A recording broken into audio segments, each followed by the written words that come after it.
Good morning, everyone. I think you all know Brian Foote already. HUMBL is presenting. So if you are ready to get started, sure. We're live on Zoom as well. Okay, so thanks for having us today. We appreciate it.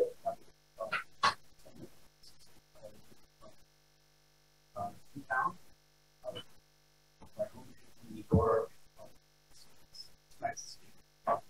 Is my audio okay? Okay.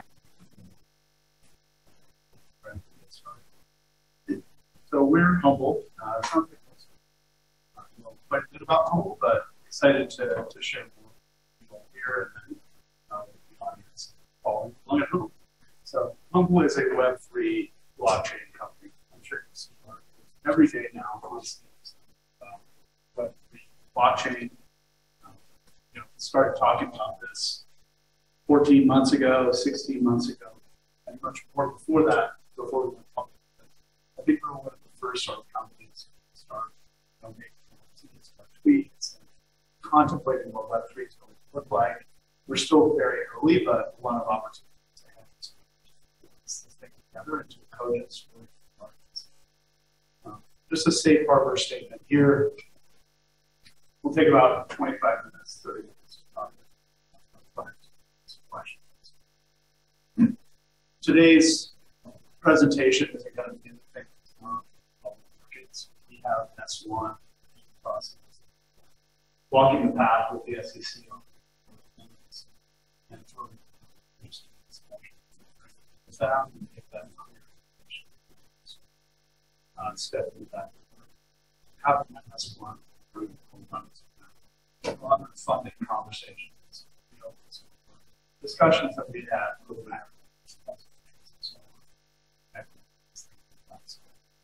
S1 is an important part of the process.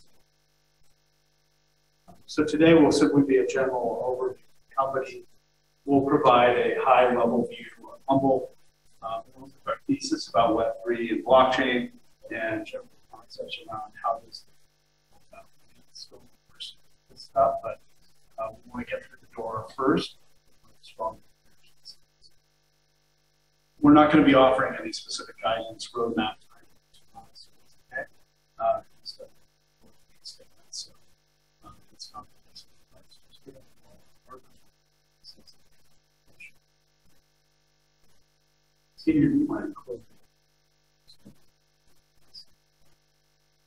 okay, so what are we building at HUMBL? We're building a Web3 consumer blockchain platform.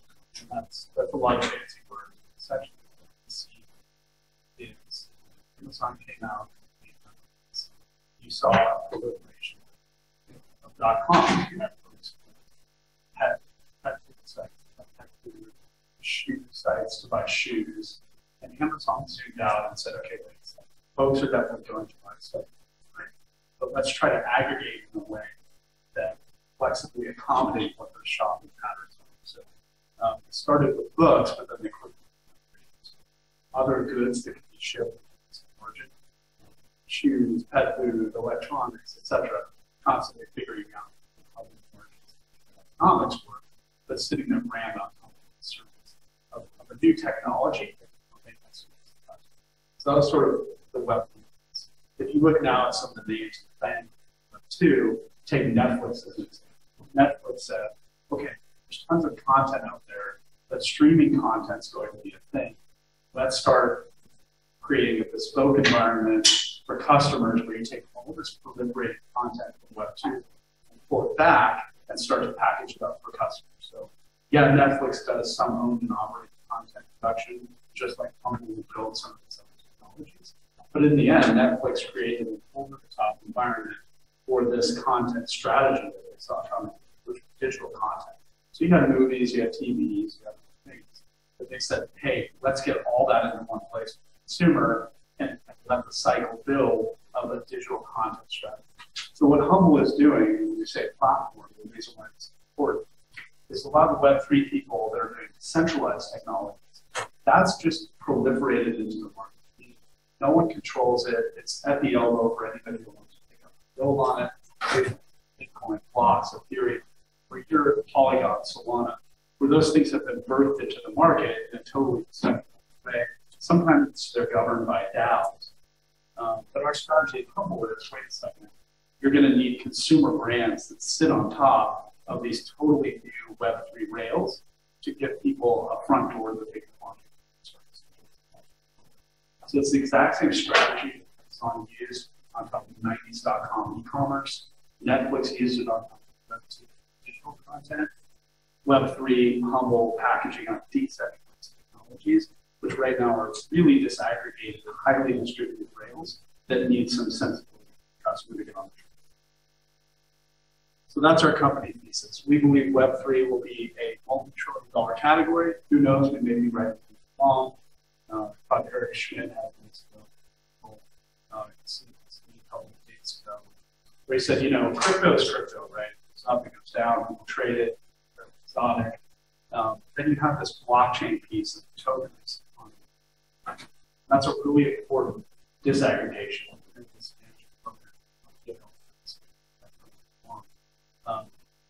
But, you know, it's funny, we had one of the professors come in, he was kind of asking us, and I said, one of the most important things you have to think about in Web3 is just aggregating crypto, meaning Bitcoin, some of these things, trading, digital store of value or an alternative asset class. You have to disaggregate crypto from blockchain as a technology. Underpinnings of blockchain as a technology have, we've almost unlimited use cases by vertical. So we really ask you all as we walk the path of to disaggregate hardcore crypto from the technologies of blockchain. It's a really important separation. And yeah, they share some commonalities, smart contracts, blockchain technology, crypto. But I think, you know, in my opinion, folks threatened by crypto have used the crypto piece as a way of making them more exotic, more threatening, etc. You can see it from a mile away. But Eric Schmidt says, you know, it's crypto is crypto. Web3 and the tokenized component is incredibly robust. So that's what we're building on top of it. Web tokenized.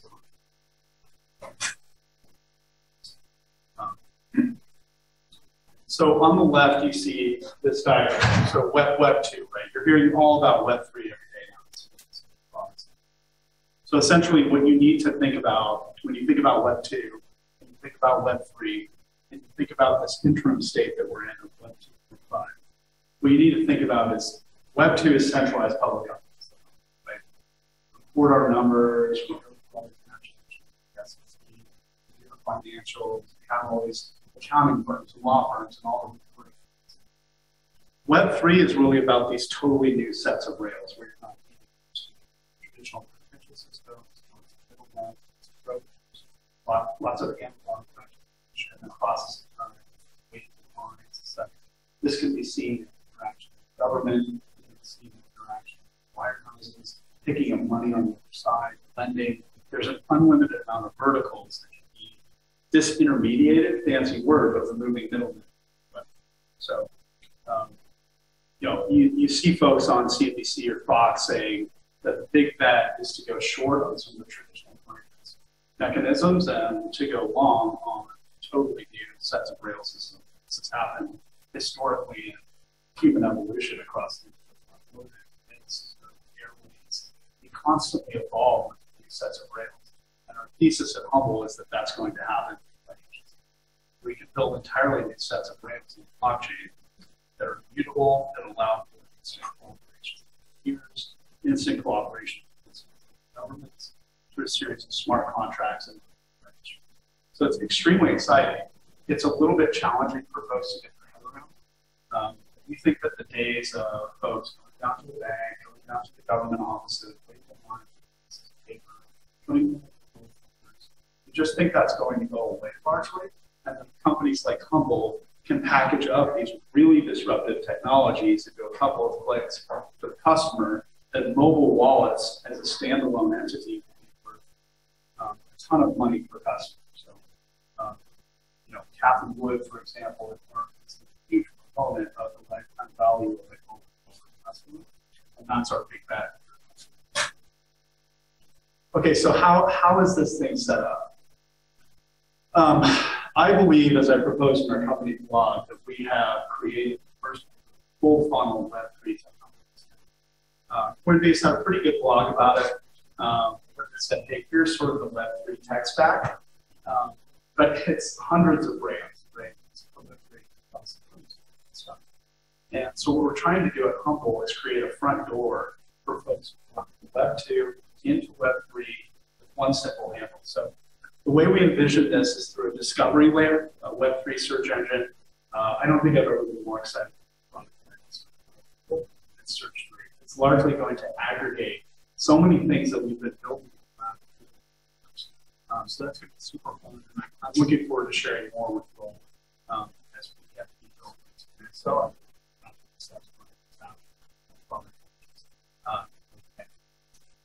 then you have, of course, the wallet product and the consumer web platform, which is HUMBL.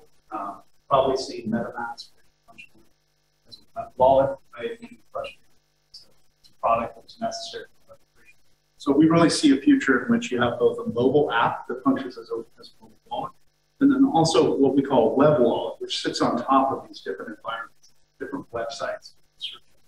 So when you think about Web3, read, write, transact, the whole goal is to get customers through the front door and then give them wallets and mobile apps upon which to transact the value across fiat currencies and blockchain. We have a newly formed division, in part that was accelerated by our asset acquisition of this, servicing clients like Air Force, County of Santa Cruz, and we're doing live pilot events about ways in which blockchain as a service could start to help services, our governments, and of course, corporations. So this is a very exciting division. I think this is going to speed up with us. I flew up to Amazon all the time back when I was consulting with Amazon. It was really cool to see how they would grind and grind on the consumer division, and then AWS, their web services cloud division, and then both of the contractual companies. They would just enjoy that clean water, and that's been the problem. So I think HBS sneaks up on all of us. That's just my personal guess. Who knows? I'll be right at home. But I think HBS, blockchain as a service, taking all the stuff we've been working on packaging for government, for services, some of the other. Very exciting. We'll keep an eye on that. And then lastly, blockchain technologies. This is the rail system that we're building. So sometimes you want to use fiat, sometimes you want to use credit cards, but then other times you want to sit on top of these frictionless rails that will allow us to totally inform technology. So we contemplate that we've created first of all, a full funnel Web3 technology. Category advantages to blockchain. I'm sorry, you can tell I've been in the classroom for 10 days with a bunch of military, government, and banking. So, really, some things to think about, okay? Minimal inflation impact, okay? Like this is something where we're housing blockchain, digital asset exposures at times, and then fiat. So we're just not really getting hit by inflation costs, like running franchises, fast food restaurants, or having inputs from energy costs. None of those things are going to affect deeply our view at home. Secondly, the supply chain impact. Like we're not reliant on a lot of physical goods, so you're seeing the market get hit pretty heavily on a number of factors. We don't have a lot of supply chain inputs into our business model for software blockchains. But stocks that are dominating. The third thing, we don't have energy cost dependencies, so largely our software, once it's built, doesn't rely on fossil fuels or other forms of energy to get distributed. We don't have a lot of gig labor dependencies. You'll see report tomorrow. And look, they have to fight unit economics, gig labor, unionization, insurance, rising fuel costs, cost of food to serve. There's just so many different complexities of marrying. So for right now at HUMBL, we really tightened it, especially with COVID, we tightened up the story and said, we're not going to do physical footprint stuff right now. We're just going to focus on building the blockchain and the software and the mobile pieces. So that was definitely a strategy that we had to rejigger as COVID flared up yet again after we went public. Our products are not dependent upon or serving current conflict zones, so that's a big deal as well. You see thousands of companies from the Russian environment, as well as some of those other countries that may be challenged. So it's certainly something that we're not dependent upon. I think you'll see some of the work that we do in verifiable credentials, tokenization, so someone's identification, for example. You're seeing a refugee story right now it's horrible.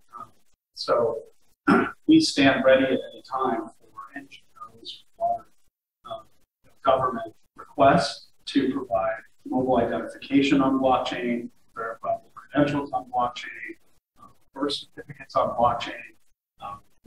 Classic deal with a guy who was adopted from the hospital system, and he took him 3 years to adopt his son. It's just insane. And so the amount of stuff we can do around blockchain-based verifiable credentials, where on your phone or in the cloud or on blockchain, you are being issued a verifiable credential with human identity as you get these claims or adopted or have some. It affects millions of people. So it's something we'd really like to do as a contribution. Some technology. It's a great mistake. We need 3 years to adopt a child.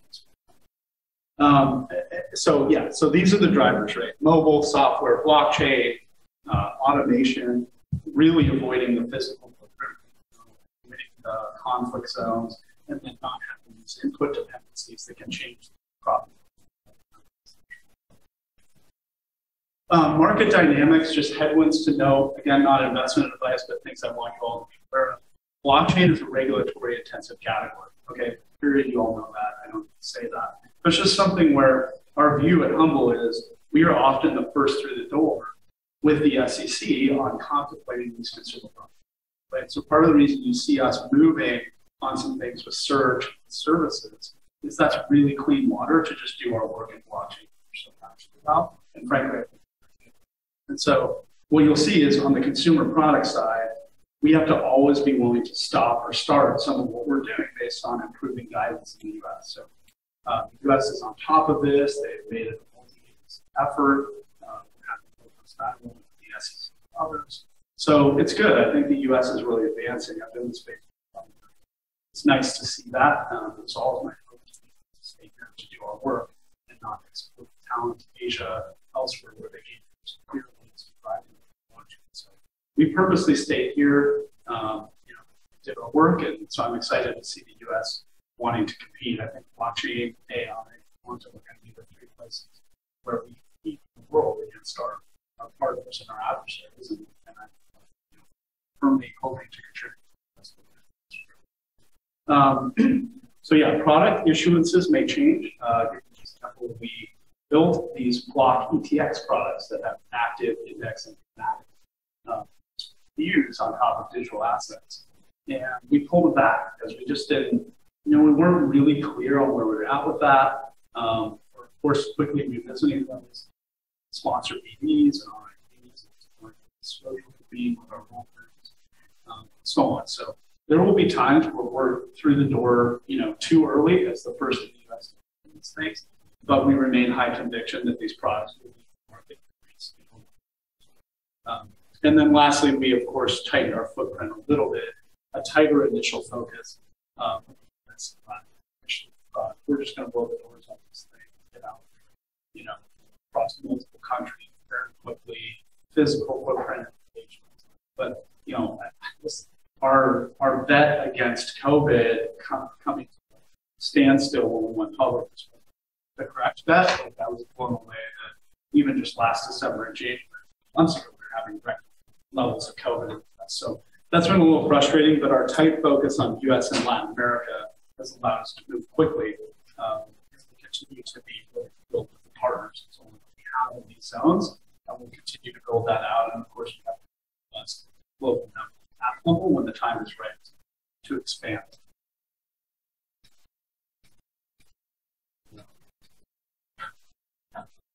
I wore out the clicker. I won against the clicker. Oh, are we out of time? No. Oh, okay. So Yeah. I'm not worried about this.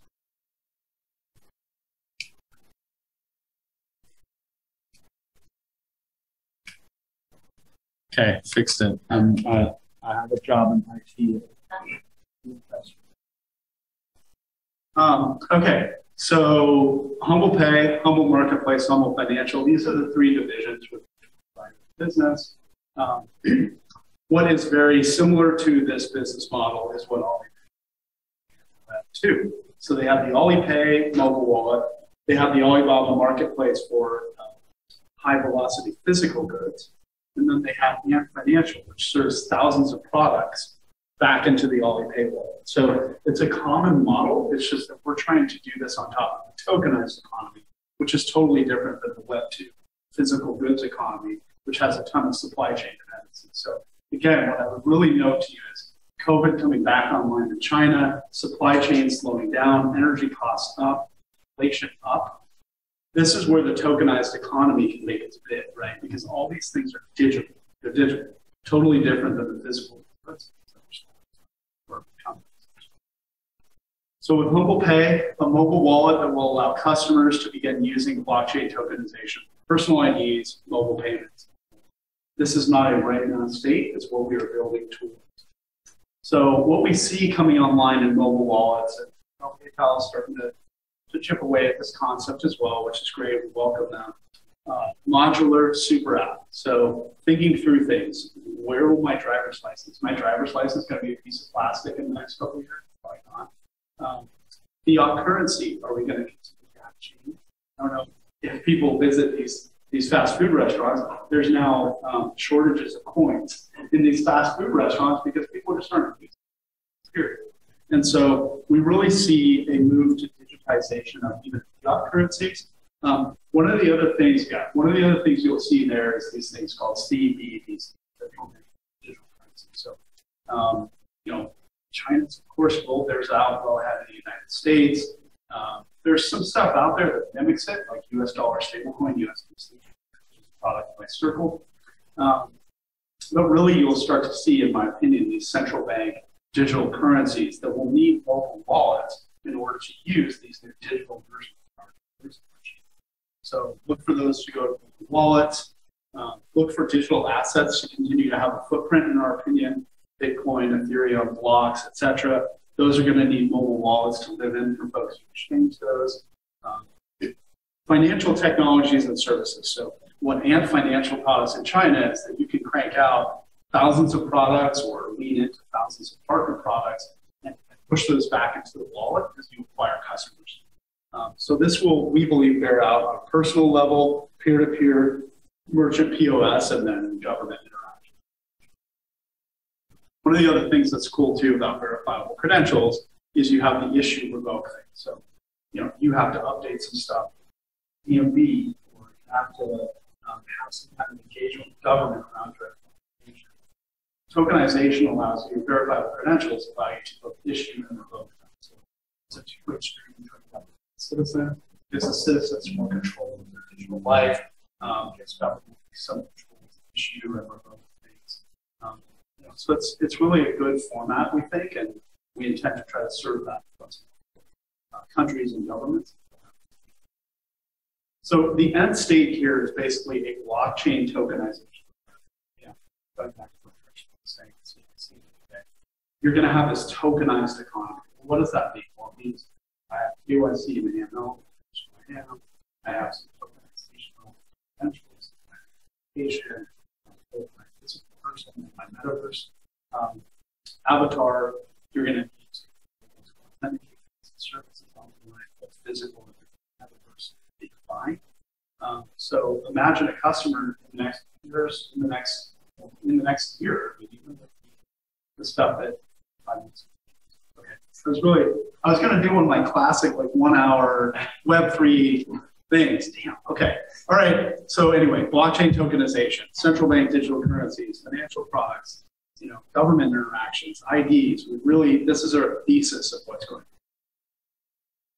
on. Humble Financial, I described to you that we've generated some products that we think fit the tokenized environment. So mutual funds came along in the 20s, ETFs in the 90s, one of the fastest products in the world. ETXs, our view is that there's going to be more tokenized products. So these will touch normal trading markets and also blockchain trading markets. Sorry.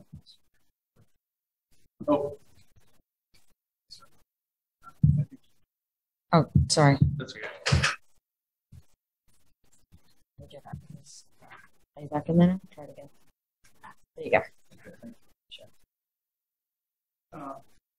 So these products are great. They're in the garage. We pulled them back after some additional discussions with SEC and so on. But it's something that we really want to get into the mobile app. We are in active discussions with dealers. Right? Help us underwrite these products. So it's an exploration development. This is a really cool product line. Great profit margins for HUMBL, but we think it creates so we're really keen to this back. And then the marketplace. So this is taking things like Amazon did with socks and shoes. You're going to want to see this being done in the digital assets, things like that. Merchandise we expect. So we've done some testing with NFTs, tickets. We think NFTs are the same thing.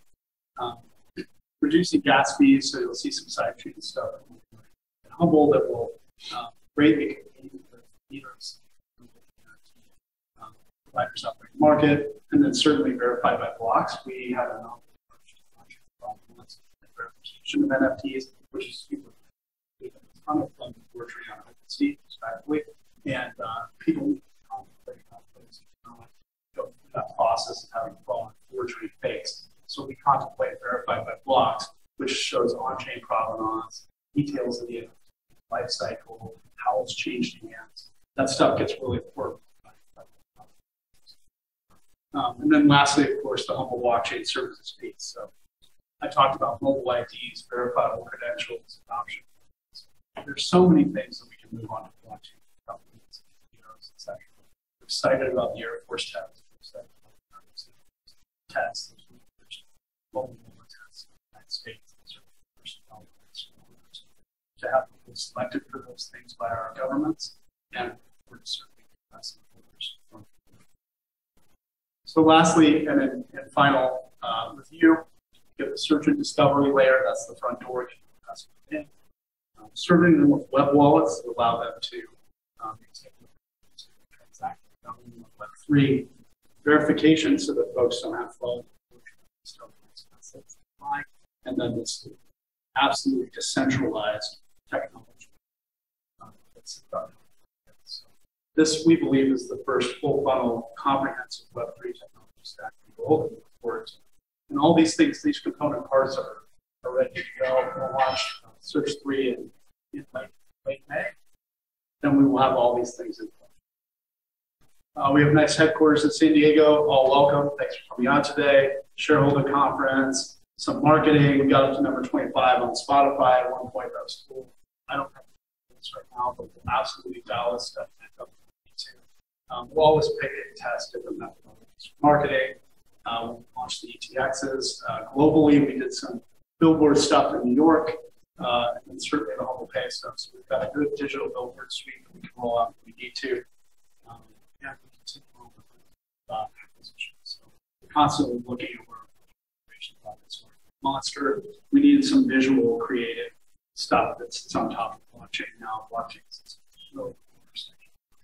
Visuals, text, so we did the same video with Monster. Tickery is one of the key data providers of Latin American ticketing in the United States. Latin American customers. Important part of what we're doing. The Americans recently bought a Mexican technology firm with 35 folks to build out our technology arsenal. They can service clients like Shell, Hitachi, Mazda, etc. But this gives us the horsepower we needed to expand and integrate the tech quickly. And then we're very excited to pick up BidSecure, which does verify the credentials of the Air Force contracts and government things. So these are just great plugins across the key. And then some of the clients we inherited from Monster that they're working with. This is some of their past clients, but a lot of these are present clients. We did a big thing for Los Angeles Rams. That's exciting to get the game on the NFL, so on. So we're working with some cool folks and building credibility in the digital space. So that's what we're up to. Management team. My background, like I said, I'm with the CEO Global Leadership Program. That was thankful to be able to this year with some government leadership, financial focus, tech focus. Took one of the first courses at NYC blockchain, which is great. I hope to someday make sure that I can hope to set up a technology lab somewhere. Blockchain. We have a Latin American blockchain lab that we help which is in LATAM, and then I did my program at CLA. Been on the CSP and we have wonderful board members. Tonight, leaders from Harvard and Yale. Good access to the New York City funding. Contacts. It's also one of the largest aggregators of government contracts in the United States. So we'll and then Rob Cornish is our advisor, I believe. Gemini, so next conversions beyond and so good roster building out, and that's it for us. So we're thankful you all came out to watch it. Thanks for the time.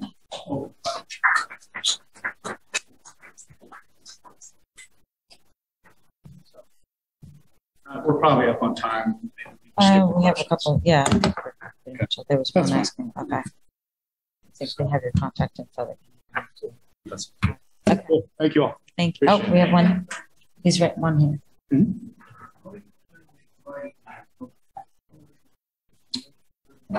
Yeah, well, so like I was mentioning, when you watch Amazon, right, they had a sort of a 20-year thesis, right?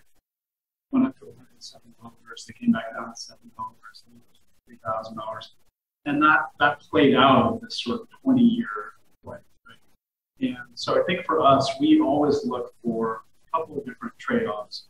When you look at that, right, some of it is sunk cost on customer acquisition or establishing pole position. So some tech companies have, incurred debt and incurred lost leadership in order to get the pole position, and then finally able to yield profitability over the planning curve. So we're not reinventing the wheel with some of that stuff. I would say in blockchain, there's opportunities for margin because in any market, we're constantly looking for opportunities inside of products that we offer, like Texas, for example. Where you have opportunities to yield margin, you're still giving the customer a great service, but you want to be able to yield margin. So there's a lot of places to play in these product lines where we still think we're giving a great deal to the customer. Margin. So core product lines will constantly find kind of those basis point margins that you see traditionally. And then some of our other views, like the HUMBL blockchain services. Those are contractual revenues. So I think if we can show them stuff to the right governments, corporations, services, traditionally those entities that offer major contracts to folks that are offering vital services to them, lots of blend of product margin and contract. So very, very sort of traditional move, just studying closely super products and the contractual products and services. Yes. Good on you. So, we are helping build one. Yes. How is yeah.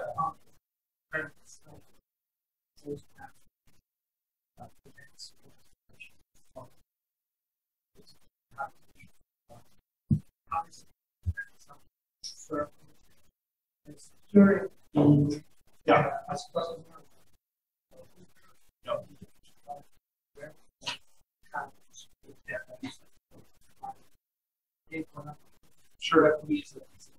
Yeah, no, and I'm constantly amazed by the major hats by top names. It can happen to anybody, but at the same time, I think part of the reason why you see us going out and buying this is that's what their bonus, that's their bonus, right? They have won government contracts, provided government services, have the clearances in order to be able to create cleaner, safer environments. We're constantly thinking about that. You know, as we scale and we're handling, hopefully, God willing, more money. So, safety and security of monies is the #1 priority. So HBS, a large part of why we founded HBS, in addition to getting contract revenues from government or armed services corporations, was to bolster our own approach to safety of customers' funds, thinking through some of the cybersecurity features in order to be tested.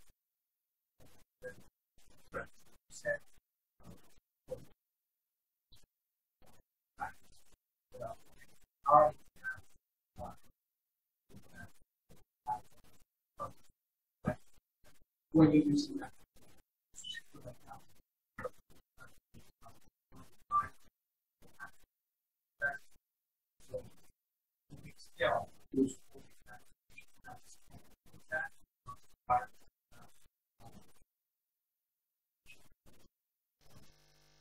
well, yeah, so we're, just to be clear, we're not custodial, right? So, you know, our footprint is not custodial, and that's intentional, that's fine.